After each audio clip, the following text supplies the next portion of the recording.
can you please give me an example of when you've had a young person, sort of fresh out of uni, feel moving to London for the first time, wanting to rent a property, and you teach them what they can and can't bring into their room?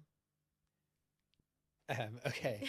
So yeah, that, to be fair, that actually been the story from the last question.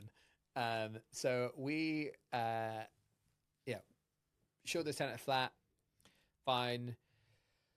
So trying to person sort of viewer applicant a flat, fine. Put an offer in. Offer was agreed. Nice kid. Nice kid, Yeah. really nice kid. Was moving down to, they were just starting work, or they were just starting university in London, or a master's or something. I can't remember exactly the details of this person.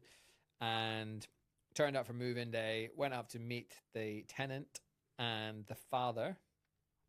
Showed him the room, and it's a bedsit house, so, or property. So they have their room, shared bathroom, shared kitchens, and they're in there and they're talking. And they're like, "Oh, the bed's gonna go here. It's quite a big room.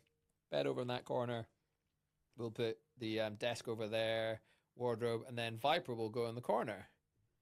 And I was like, "Great." I'm just listening to this, and then I just presumed Viper was a guitar. The Viper wasn't a guitar. Viper was a snake.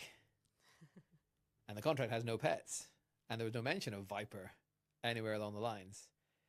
Anyway, the reason why I knew is because then Viper's food would go there.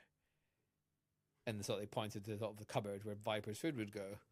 And that's when I realized that Viper was not a guitar, but actually a pet snake.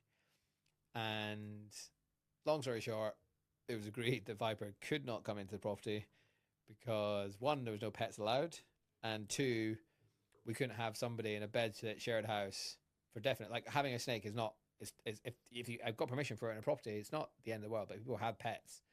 However, the concern is obviously walking through a property, snakes might, if he has a snake on his arm or whatever, as a sort of taking it outside, I don't know what you do, giving it some fresh air. Do you walk a snake? I don't know. Well, Probably people have them not. like on their arms and stuff and play with them. Yeah, Like, I they might go to the suppose. kitchen and forget that, not forget, Not but a just be used to normal it. thing to do. Yeah, and then people are Normal thing to petrified. come Or if it got out. If it escaped. If it escaped, that would be a big problem. So yeah, that's the. I mean, at least you could have been a little bit more confident that pests probably would never have been an issue in this property. Pests are not an issue in this property. No, I know. But Just so you know. I know, silver lining. Okay.